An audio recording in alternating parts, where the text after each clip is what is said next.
What is going on, everyone, and welcome to the Slaw Sports Show. As always, I'm your host, Cole Noble, aka Slaw. And what a wild week we had here. Just personally, not just on the Slaw Sports Show, but ACC kickoff was this week. And for those that don't know, I was there in attendance at the Westin Hotel in Charlotte.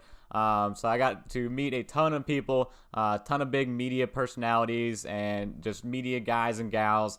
Got to talk to a lot of coaches in the ACC, some quarterbacks in the ACC, and all in all, it's been a crazy busy week. So I apologize we didn't get around to uploading our video on Wednesday, but we have that upcoming with my top 5 list. We'll have it out next week instead. But nevertheless, thanks for sticking with us, and we're back here after the ACC kickoff. It's finally all finished up, wrapped up on Thursday.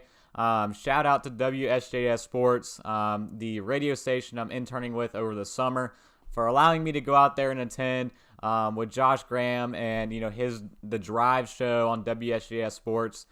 Being able to go out there and help produce, get some experience, and meet a bunch of really awesome people this week was fantastic, and also gained a lot of valuable insight into the college football world that is quickly approaching the college football season. We're big on the NFL here on the Slaw Sports Show, and we all know that training camp started for some teams this week and will start for the entire league next week. So, of course, we have a lot to talk about on that regards today on this show, and even more as we get into next week. But college football, there's a lot to talk about, and that's been the talk of the town, not just being at ACC kickoff personally in Charlotte, but it's pretty much dominating the headlines with 2 big schools that are, coming out with, blockbuster news this week that has pretty much been under wraps for months now, and finally came to light this week and is about to shock the rest of the college football, or all of college football pretty much. So that's something we definitely will be talking about and spending a lot in the majority of our time today in the NCAA. Talking a little bit about some college football, talking about, SEC, Big 12, ACC, especially being an ACC kickoff this week. We got a lot to talk about there as well to catch up on. Just things I've learned and things we heard during the media days for the ACC, but SEC also had their media days as well, so there's big stuff we got to talk about with them when we get to that. And then, like I said, stop a little bit and talk some headlines in the NFL. Talk a little bit, about training camp that's coming up, and also a big storyline is going around the NFL this week as well, with the NFL pretty much dropping a hammer in terms of COVID-19 protocols that they will be having going into this season in terms of vaccinations and how they will handle the entire situation this season. That is a massive deal that we definitely have to talk about as we look forward toward the start of the season. And before we begin, how we always do, just real quick, let me say the Milwaukee Bucks are NBA champions. The 50-year curse for Milwaukee has ended. Giannis Antetokounmpo led the way with 50 points in Game 6 back on Tuesday night, but it's we haven't talked about it yet on the Slaw Sports Show. I was ecstatic during that game, and the Milwaukee Bucks, my team in the NBA, took down the Phoenix Suns in 6 games to win the NBA Finals and be your NBA champions. So yeah, just excited about that.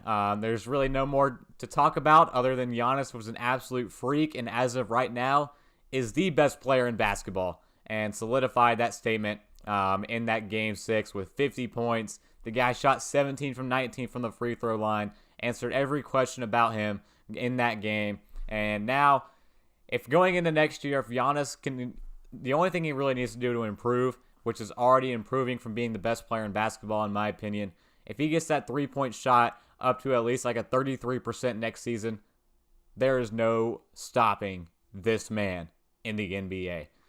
So shout out to the Milwaukee Bucks, your NBA champions. Aaron Rodgers, this man up here behind me, now has a NFL ring and an NBA ring as a part owner of the Milwaukee Bucks. But nevertheless, let's get in and start the episode how we always do.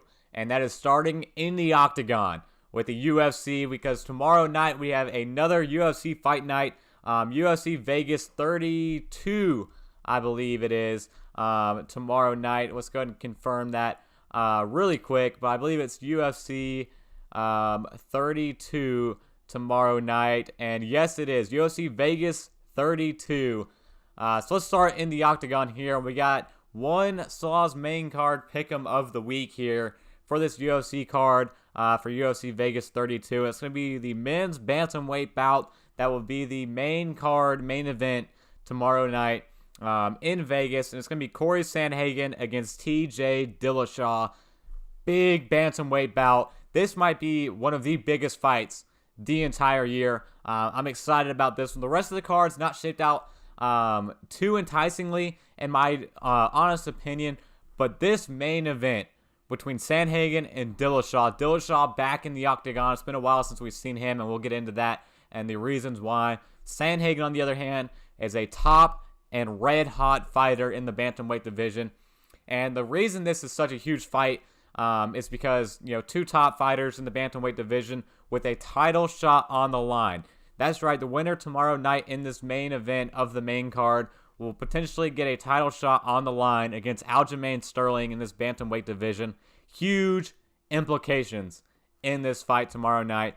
So let's go ahead and break down this fight, and give our Slaw's main card pick of the week for UFC Vegas 32. And let's first start off with Corey Sandhagen, a man who has a 14-2 record in his MMA career, and like I said, is red hot right now. You look back to his last fight, a 22-second knockout right off the bat. I think it was the second fastest flying knee knockout in UFC history, behind, I believe it was Jorge Masvidal, who had one in the crazy 9-second flying knee knockout. But Sandhagen had a 28-second one. This guy's coming off back-to-back knockouts, just including that 28-second one, and only has one loss in his last 10 fights, and that loss was against the champion, Aljamain Sterling, back in June of 2020, where he was submitted in the first round against Aljamain. But right now, Sandhagen's hot, and he has proved everything right, and everything has gone his way in terms of getting a title shot opportunity, which he now has tomorrow night against TJ Dillashaw. But again, Sandhagen's coming into this fight as a strong favorite. Like I said, he is a hot fighter going into this fight tomorrow night, and TJ Dillashaw, on the other hand, is not. He's coming back from a suspension where he has not been in the Octagon in 918 days since his suspension back in 2019.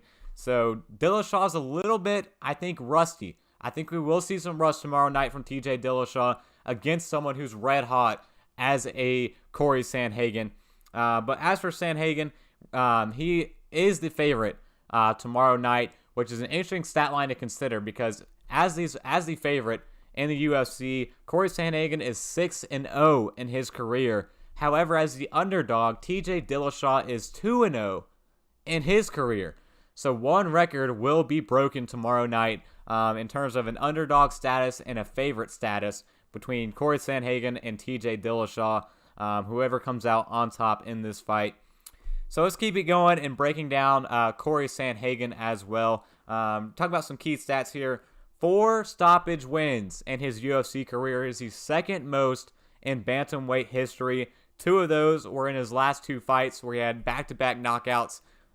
So that accounts for half of his finishes, which ranks second in his division, were his last 2 fights. And pretty much the only vulnerability that I found and I can think of when you talk about Corey Sandhagen is when he's on the ground. Pretty vulnerable on the ground, and pretty vulnerable if someone can get in and if someone can take him down. That's where we really see him struggle. That's what happened in that fight against Aljamain Sterling. Again, the last loss he's had in the last 10 fights in the UFC, in the Octagon, for Corey Sandhagen. When Aljamain got him on the ground early, that pretty much was done at that point. Just the way of how good of a wrestler and fantastic wrestler Aljamain Sterling is on the ground. Just completely dominated Corey Sandhagen when he got him to that point. So that's really the only vulnerability to watch out for tomorrow night, is see whether or not TJ Dillashaw can come in and get a takedown and get some control time in this 5-round fight tomorrow. Is going to be critical and definitely one to watch out for in this one tomorrow. But also, you gotta remember, Corey Sandhagen is literally red hot, and I cannot stress that enough going into this fight. Just has been on a tear, has only lost to the champion in this division in his last 10 fights, and has some fantastic fights and some fantastic wins in these 9 wins he's had in his last 10 fights, and really has shown that the big thing for him is that he fights big. For a guy who's 135 and fights 135, he fights big for 135 and pretty much has had the advantage in terms of striking in every fight he's been in these 9 fights he's won, and possibly even had the advantage against Aljamain. It's just the fact that Aljamain got him on the ground in that first round and was able to submit him, took away the real strong advantage that Corey Sandhagen has, which of course brings out the hazard flag and the red flag for Corey Sandhagen, is that vulnerability on the ground game, and it's going to be something to consider when we see this fight going. What that will happen tomorrow night on this main card. So let's turn the tape now and look now at TJ Dillashaw. So TJ Dillashaw in his MMA career is 16-4. He has won 4 out of his last 5 matches. His last fight, however, was a TKO loss in the first round. But again, that was 918 days ago. After a little bit of a doping issue and scandal that came out with TJ Dillashaw led to a suspension from the UFC. But now is coming back. This fight, if you remember back a couple weeks ago, was scheduled actually multiple weeks back, a couple months back, between these two fighters, but it got pushed back. There's a little bit of, I believe it was an injury in camp for TJ Dillashaw, if I remember correctly. But this one's now in line, ready to go. I believe both fighters weighed in today and were successful. So this one is a green light to finally happen tomorrow, which I think will be a great fight again. I can't stress this enough, how fantastic of a fight this one's going to be. But again, with TJ Dillashaw, a man who hasn't been in the octagon since 2019, over 900 days ago, what kind of rust are we going to see in TJ Dillashaw, a former title holder in this division? What kind of rust will he have? And will he be able to shake that rust off and be able to have a smart fight? Because that's what he's known for, that strong IQ up there that TJ Dillashaw has. Is he going to be able to just step right back into things after this long-winded suspension he's had from the sport? Is going to be pretty much, I think, the headline of this fight tomorrow night. It's just going to be, how will Dillashaw fare back in the octagon and over 2 years almost since we've seen him. But again, the advantage for Dillashaw is that IQ, a smart fighter, and he knows the weakness we just discussed with Corey Sandhagen, and he's going to look for the takedowns early and often and look to try to get some control time in this fight. And if it goes TJ Dillashaw's way, this one could go all 5 rounds if he gets the takedowns and does things the right way, and pretty much controls this fight and makes sure that the striking ability doesn't come and the striking advantage doesn't come on the standing up from Corey Sandhagen in this one. But also some stats to consider for TJ Dillashaw, since it has been a while since we've seen him in the octagon. He has 12 wins in the UFC, which is the most in bantamweight history as of right now, and the guy has not lost at 135 since 2016. So that fight back in 2019, his last fight and his last loss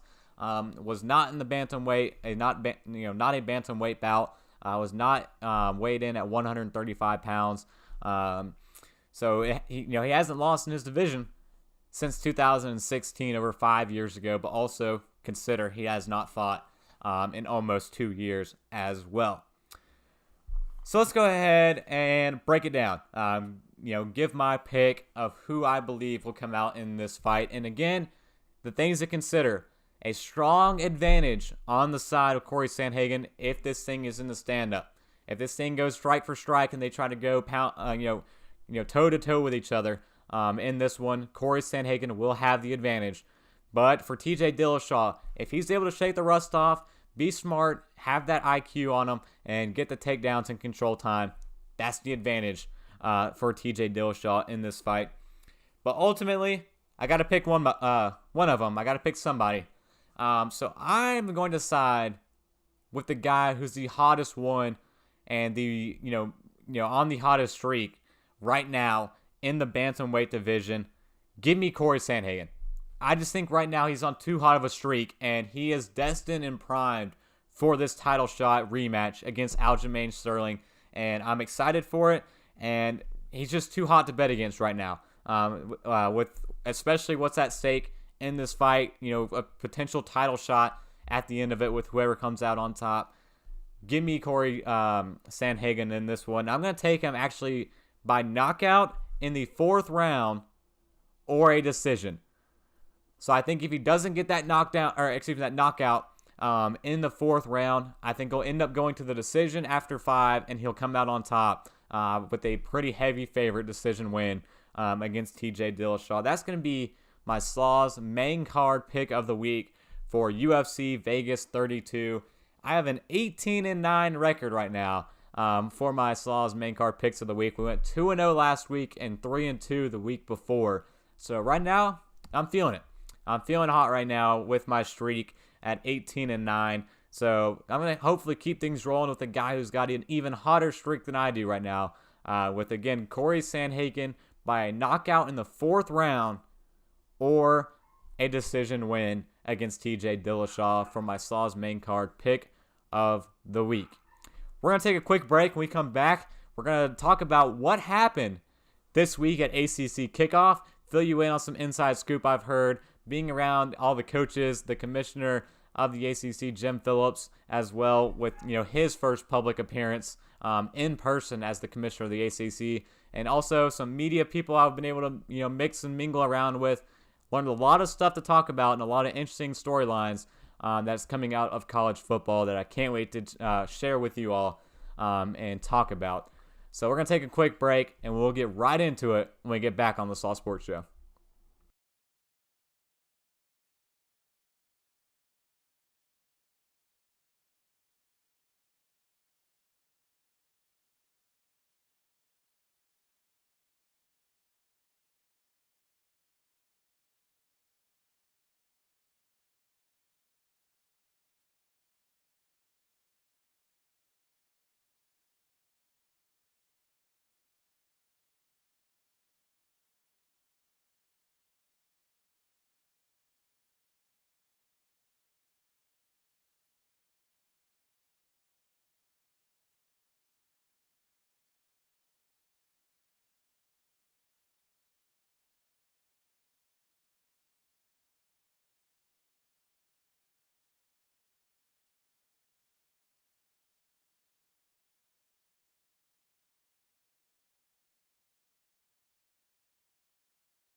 All right, and welcome back here to the Saw Sports Show. And as I promised, let's talk about some college football. College football is rapidly approaching, and this past week I spent time in Charlotte at the Westin Hotel with ACC kickoff with my internship at WSJS Sports. Had a privilege, intense privilege, and I'm especially grateful to WSJS Sports for allowing me to go to ACC kickoff this year.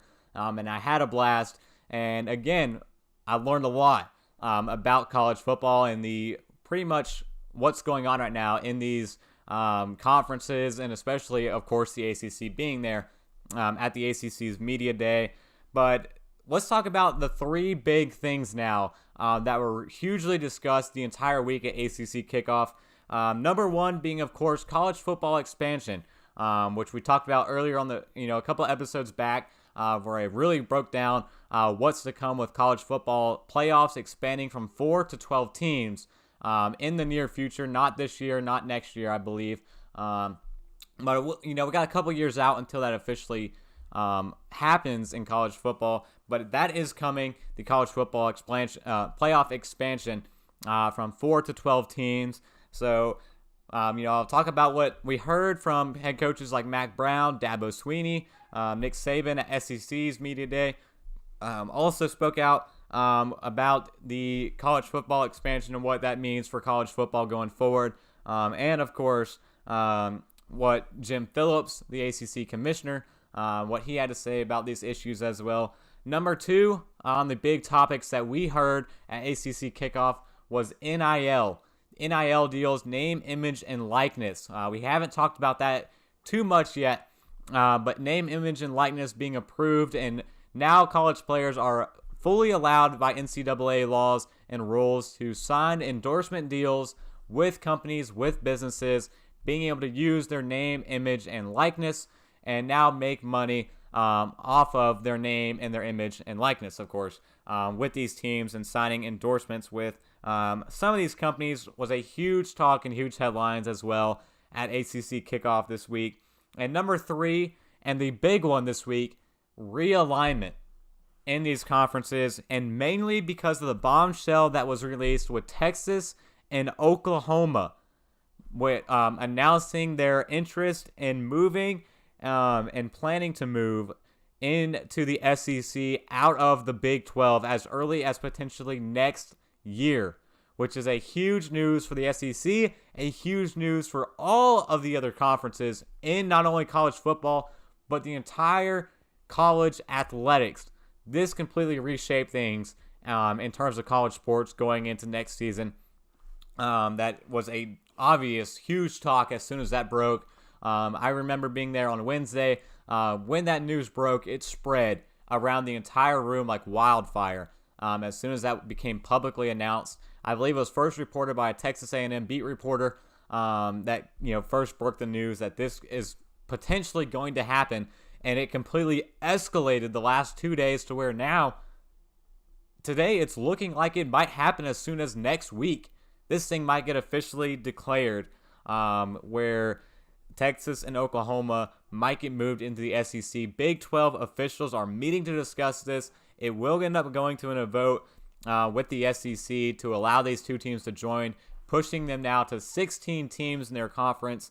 But they need a 2/3 majority vote, so 11 of the 14 teams will have to approve adding in Texas and Oklahoma into the SEC, the Southeastern Conference, and the NCAA. So this is a huge one. A huge news is this potential realignment from the SEC and from the Big 12 with these two schools, Texas and Oklahoma, because this doesn't just impact Texas and Oklahoma in these two programs, these two schools. Like I said, it impacts everything. Every college sport now is impacted, not just even football. But football obviously is the big one because that's the one coming up here now in the fall. And college football is, one of the top sports units in the entire, nation right now. So obviously it's a big one and a big thing to discuss. So let's first talk about this 2/3 majority vote that needs to go in place in order to welcome Texas and Oklahoma into the SEC. If that does happen, which is looking more and more likely as the days go along, leading up to potentially even next week when this thing could finally be announced. But this 2/3 majority vote, teams I think you should consider looking at when this goes to a vote that potentially could alter this and could actually block and veto this from actually happening. Number one has to be Texas A&M. And Texas A&M, I think, is a definite no, in my opinion. From what I've heard around this week and from everything I've read on Twitter, it's looking like A&M is a firm no to not allowing Texas and Oklahoma into the SEC. And here's why. Texas A&M moved out of their conference and moved into the SEC to basically get full control over the massive Texas market in terms of college recruiting and college prospects, or high school prospects and college recruiting. They could not compete with the Texas schools and even Oklahoma once they were in their former conference. So they had to move and were forced to move into the SEC and, had full control now over the Texas market in terms of college football prospects and in terms of recruiting, because now players who wanted to go into the SEC from Texas easily can do so by going to Texas A&M. That completely changes now if we allow Oklahoma and Texas to get into the SEC. Texas A&M no longer has those players that they can add in terms of recruiting every single year. That massive market that is high school football in Texas, and these high school football athletes looking to come into the recruiting process and get into a college, especially a big one in a big conference. If Texas gets in and Oklahoma gets into the SEC, Texas A&M loses all of those recruits that they could have potentially had pretty much loses all of them. And the same thing goes pretty much for Kentucky for just about the same reasons, same area geographically. I think they could potentially be harmed, but to a lesser extent than, of course, Texas A&M. LSU is another one to consider. Potentially what happens with LSU. I think they can be another team, just how close proximity they are to Texas, that could be affected negatively with this move if it ends up happening in the coming weeks, and they potentially could block as well, and it could be a potential third team. The other one is a question mark, and that's got to be Missouri, which no one has heard anything out of Missouri yet, so that's surprising. And actually, credit to West Durham, the mighty Elon, the alum of Elon College. I will be in the near future an alum of Elon University, but I met him at ACC Kickoff from the Packer and Durham podcast. He's also the the voice of the Atlanta Falcons, and is on the desk as one of the head guys for ACC Network on ESPN.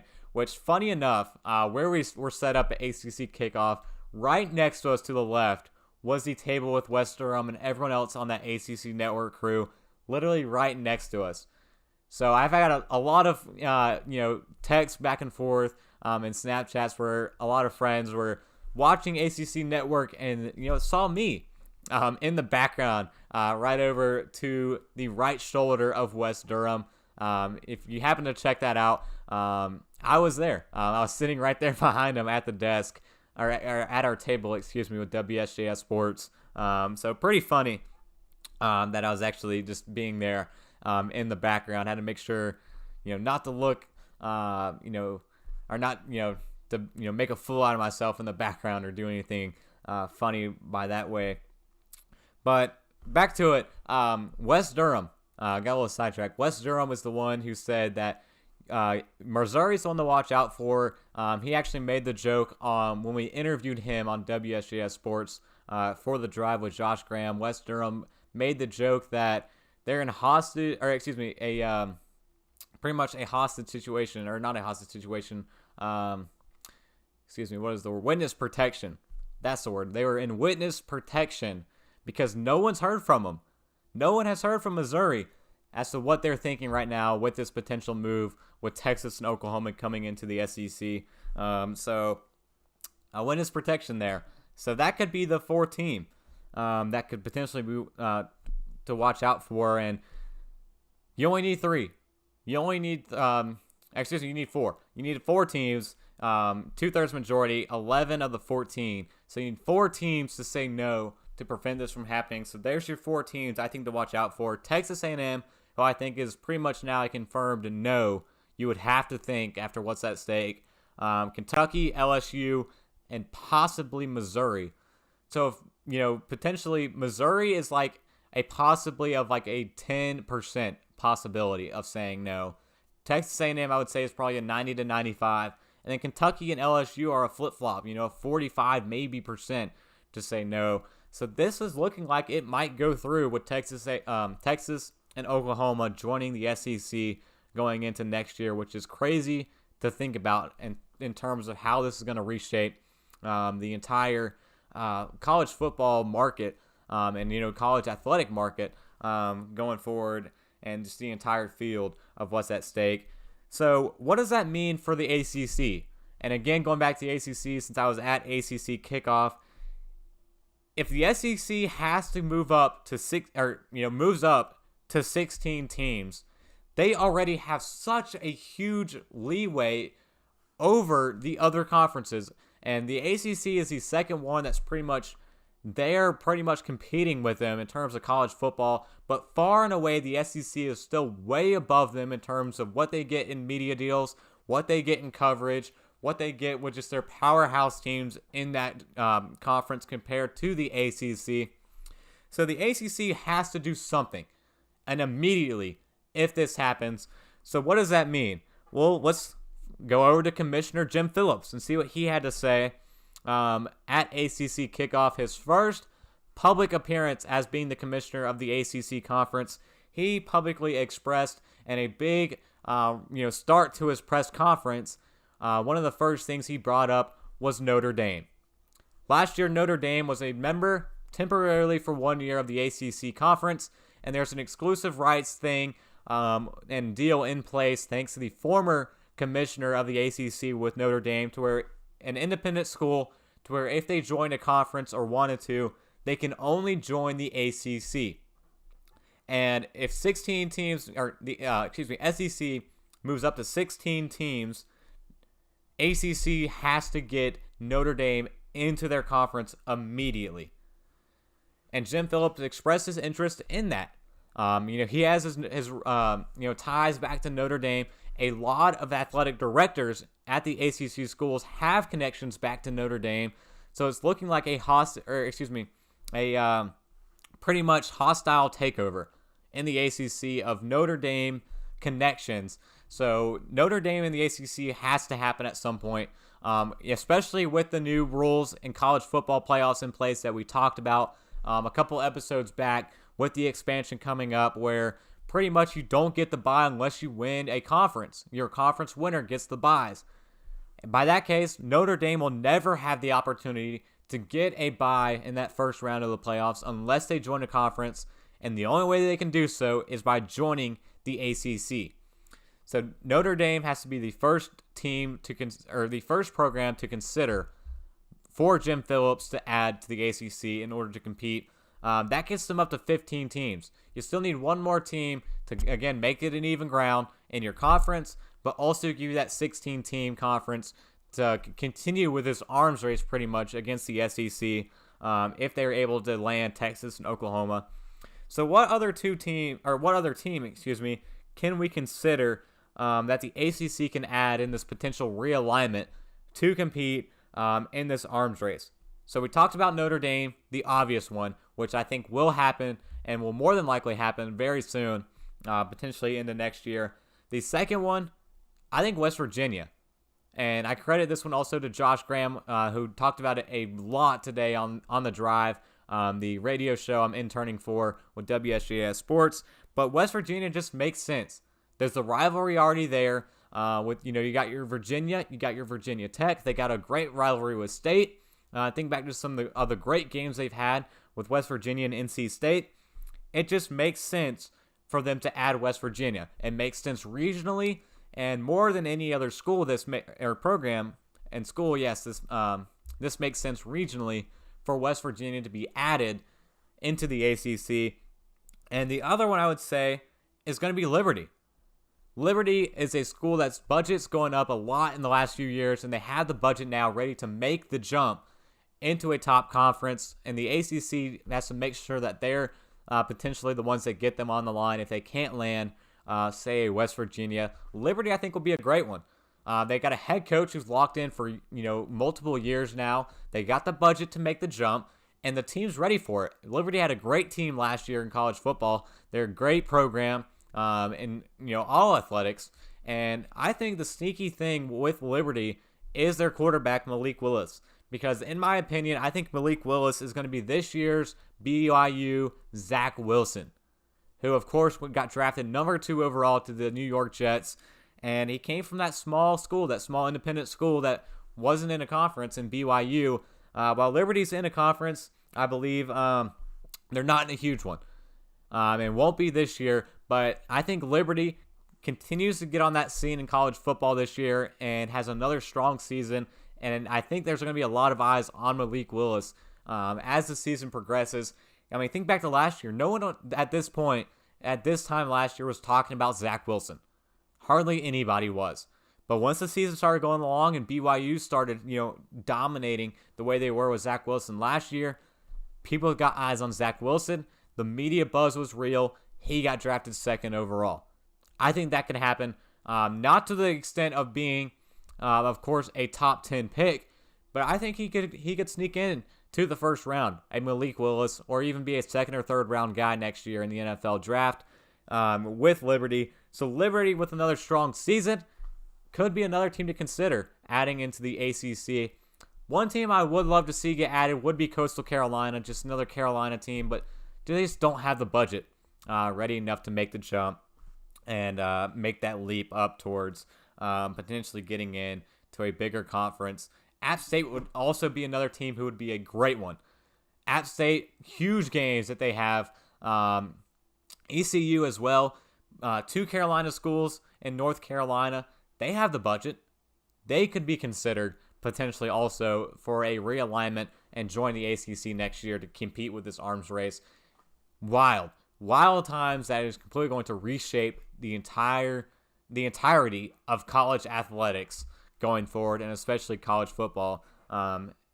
Just off this one groundbreaking, news-breaking alert that came out with Texas and Oklahoma this week that has just taken storm. So let's now, again, we spent a lot of time there on realignment. 2 other things we need to talk about that were huge topics at ACC kickoff and pretty much all of the media days throughout this week and the other conferences as well. Go back to number 2, college football playoff expansion. Again, we talked about it, how big of a deal it is. Expanding from 4 to 12 teams. What do we hear from some of these head coaches? We heard, of course, at ACC kickoff from the 2 big ones.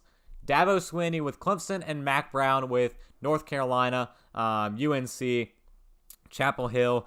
We on the drive with Josh Graham, so me, Josh Graham, and Darren Vaughn, we were able to sit down with both Sam Howell, UNC's quarterback, and Mac Brown. But Mac Brown and Dabo Swinney, both head coaches who seem to be against the college football expansion this year. And from what I gathered from both those guys this week, it seems like they're against it. Dabo especially said that expanded seasons are going to have a negative impact on the players this year. So that's going to be something to consider. He just said, you're adding more games to your season. You're taking kids out of the classroom more and just adding more distractions out of the classroom for these players. And remember, they're still student athletes, even though they are now getting paid like professionals. Still student athletes, and still a very huge thing to consider in college athletics and in college football. But Dabo Swinney and Mac Brown, 2 huge voices in the ACC in terms of head coaches, both said that they're against it. But Dabo makes sense why he's against it in Clemson. He doesn't want to face 2 teams twice in the ACC, which potentially could happen. And especially could happen if a move in the ACC happens where you take away these divisions with the Coastal Division and the Atlantic Division. If that happens, you're going to have to face two teams twice in a year, Dabo Swinney and the Clemson Tigers, which, funny enough, go back to Dave Clawson, Wake Forest's head coach. We talked to him as well, and he said, essentially, with one loss to Clemson, you're done. Your season's over as soon as you lose to Clemson in the Atlantic Division in the ACC. So teams like Wake Forest, NC State, Boston College, Louisville, Florida State, and Syracuse, you lose one game to Clemson, and your season's pretty much over. So that's the big storyline as well with a college football playoff expansion and a potential removal of these divisions, because pretty much the way it shakes out, the ACC championship game is the winner of the Atlantic Division and the winner of the Coastal Division. So say Clemson goes, 12-0 or 11-1, or just a perfect record in the ACC, and they win the Atlantic Division, go to the ACC championship game, and say North Carolina, the Tar Heels, say they win 8 games, and they win the Coastal Division with 8 wins. They're now facing, you have a 12-win team against an 8-win team for the ACC championship game. But what happens if a Wake Forest or a Florida State wins 11 games? They don't get that shot in that title game, despite winning more games than the Coastal Division. So that was another big argument discussed heavily this week at ACC kickoff. But in my opinion, you look out. Let's look at the playing field of the ACC. Since that's where I spent a lot of time at this week. The Atlantic with Clemson, Wake Forest State, BC, Louisville, FSU, and Syracuse.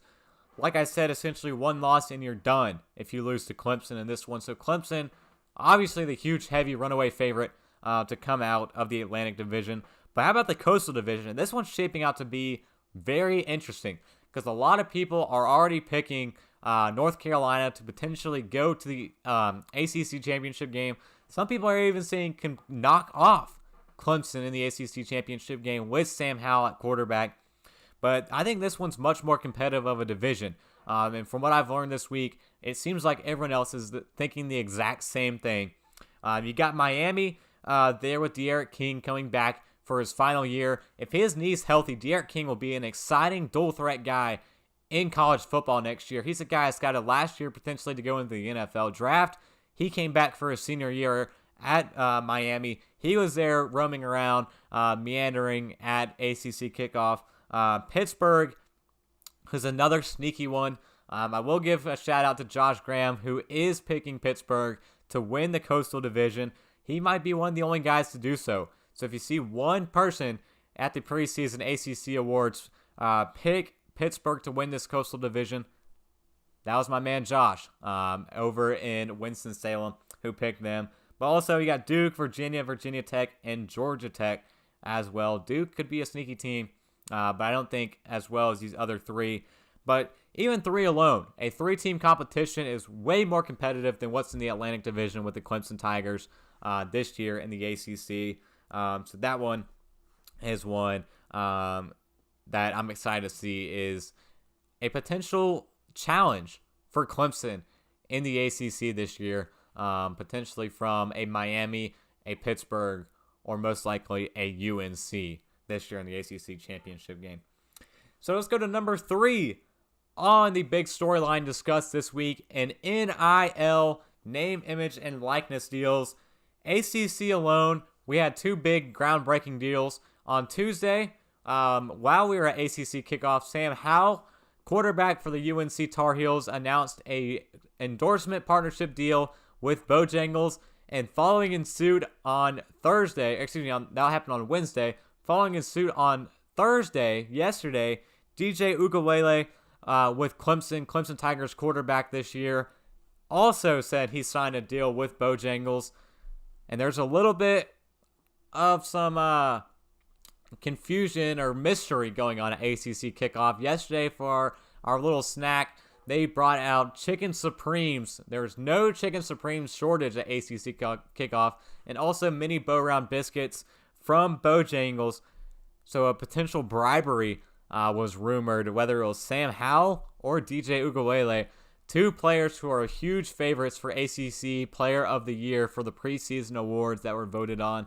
I couldn't get my vote-ins in time. I was still trying to do my research on it. Missed the deadline today by 12 o'clock to get my picks in. Disappointed I missed out on it. I was excited to try to get that done to share with y'all who I thought would do it. But needless to say, I would have picked Sam Howell as my ACC preseason Player of the Year. But nevertheless, one of these players I think was trying to bribe us with some Bojangles for our snack at 3 o'clock yesterday. So that was funny and just a funny story to come out of ACC kickoff. But in SEC news with NIL, Bryce Young, the quarterback for Alabama, who I believe has not even played a game, he is younger than me, and they were now reporting that he has already made 7 figures off NIL deals. And again, 19 years old and hasn't played a game for Alabama and has made 7 figures already off his name, image, and likeness with endorsement deals. NIL, it's been years coming, finally here, and athletes are cashing in immediately off these deals. And it was a huge topic as well throughout media days in college football. So that's what we have from college football. And in the last 14 minutes we have of today's show, let's talk about some NFL. Because big news coming out this week in the NFL in terms of COVID. And the NFL laid down the law this week in terms of what's going to happen with their COVID situations and their pretty much how they're going to be monitoring the situation. And it's already started to take in a shape and effect today after one day of what the NFL said. So trying to pull it up here to talk about what is at stake. And a lot of players have already come out and been upset with what the NFL has come out with and ruled in terms of how they're going to be managing COVID-19 vaccinations with their team. So trying to pull it up here really quickly. Just bear with me here. See what we can do. So here it is. More from the NFL. In terms of vaccination, NFL yesterday informed teams that if a team has a outbreak due to COVID-19 among unvaccinated players, they will not be rescheduled. That game will be canceled and it will result in a forfeit, and that team will be credited with a loss if there's an outbreak among unvaccinated players on a team. So massive implications. The NFL pretty much said that they are forcing vaccines without forcing vaccines, and players were unhappy about it today. And the NFL has already pretty much shaped out of what's going to happen with 2 coaches already getting let go from their team. Patriots O-line coach Cole Popovich was let go from the team. He won't be he won't be with the team for 2021. He wasn't officially let go or fired, but he will not be with the team this year in a decision related to COVID-19 vaccines and the NFL's new guidelines. And the same thing took place, same thing took place as well, I believe, yes, in Minnesota with the Vikings with an offensive line coach / run game coordinator, Rick Dennison, who is leaving the team after he refused to get the vaccine today. So huge implications in the NFL in terms of COVID-19 vaccination going on. And DeAndre Hopkins, Leonard Fournette, multiple massive players have spoke out about what they believe and their personal decisions in terms of the COVID-19 vaccinations. But the big news today, back in Green Bay, wasn't from Aaron Rodgers this time, but instead Davante Adams, where it was reported this morning by Ian Rappaport of NFL Network, here pulling it up. It's not just Aaron Rodgers. Ian Rappaport says the Packers and star wide receiver Davante Adams have broken off long-term extension talks. There are no current plans to resume them.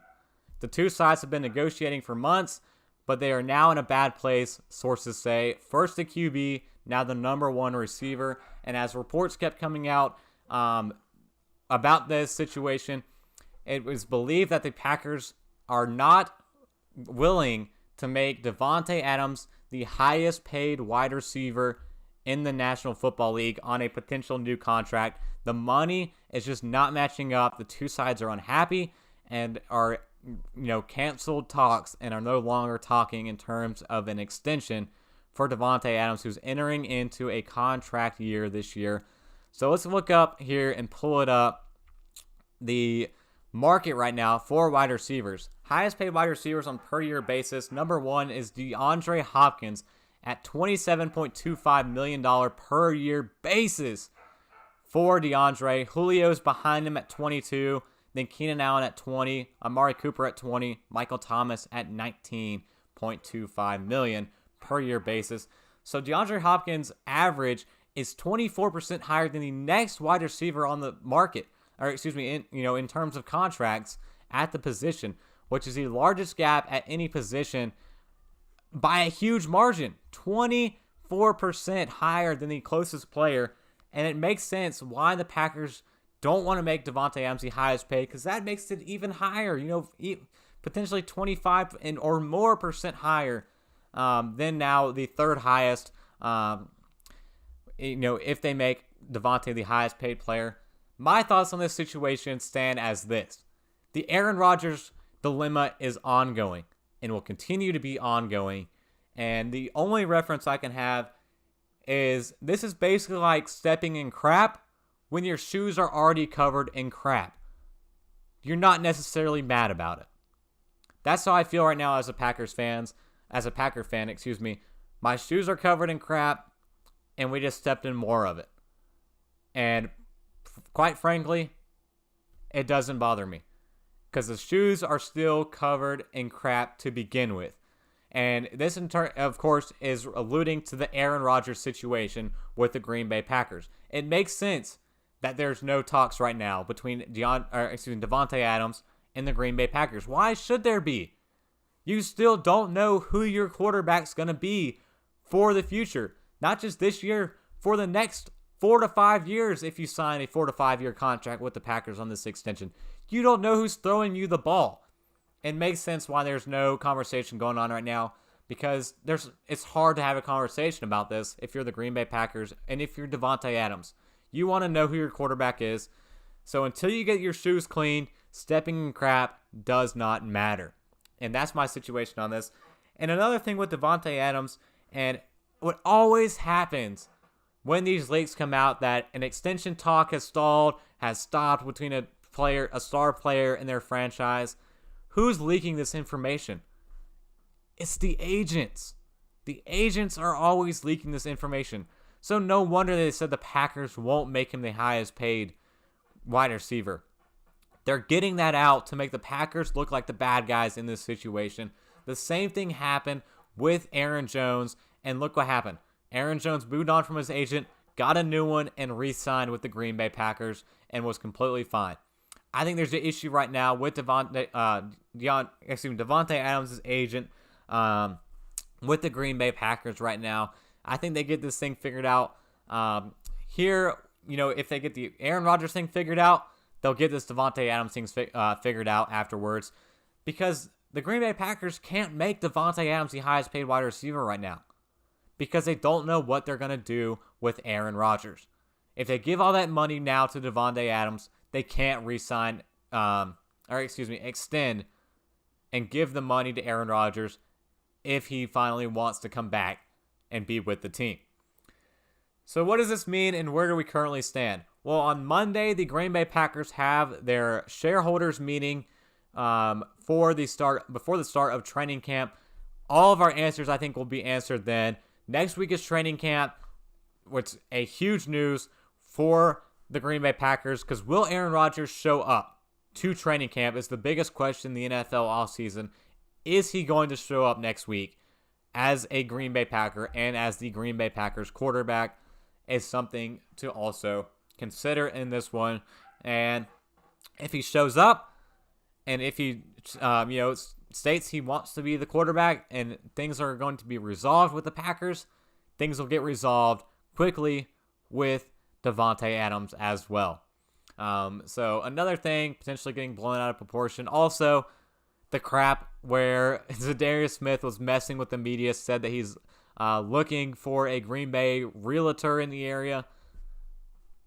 Before Twitter even blew up on that, I went out and immediately said the guy doesn't even have a house in Green Bay. He's looking to buy, not sell. He doesn't need a realtor because he doesn't have anything to sell in Green Bay. And of course, he as in Zadarius Smith came out and ended up saying, "Are you guys crazy? The market's up. I'm just trying to find a new house." Messing with us a little bit, Zadarius Smith. Keep up the great work, and you're still one of the underrated guys in the NFL this year that has been dominant the last 2 years since joining the Packers defense. But the thing with the Packers, no one knows if it's going to get cleared up. No one will know when this is going to get cleared up, but hopefully we will get some answers on Monday at this shareholders meeting, because the owners have to know something that no one else knows with the situation, and they'll come out and see what happens. See if they have anything at all to even give us on Monday night, and then continue on next week with training camp and see what happens there. But had to get onto that with Davante Adams. But hopefully, as a Packers fan, all things get resolved. Let bygones be bygones, and let's continue with what the Bucs started this year and go win a championship in February.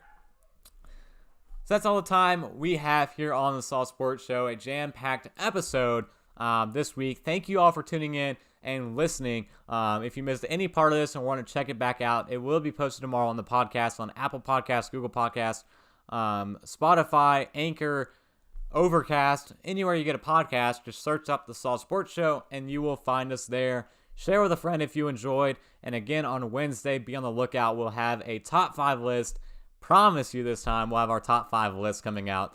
A little bit of a preview. It's our top 5 head coaches on the hot seat this year in the NFL. Things continue to get a little bit hot. Let's see whose seat is the hottest going into this season. But thank you all for joining. Again, shout out to ACC Kickoff for hosting an amazing event this week. Shout out to WSJS Sports for allowing me to go. It means the world, and I had a blast. And of course, things to look forward to. No more NBA, but we do have baseball roaring on in the MLB. College football amping up with big news on the horizon potentially next week with Texas and Oklahoma. NFL training camp next week. And of course, tomorrow night we have a UFC fight night, UFC Vegas 32. And again, our Slaw's main card pick of the week for the men's bantamweight main event. We're taking Corey Sandhagen by a knockout in the 4th round or a decision against TJ Dillashaw. That's all the time we have, and until next time,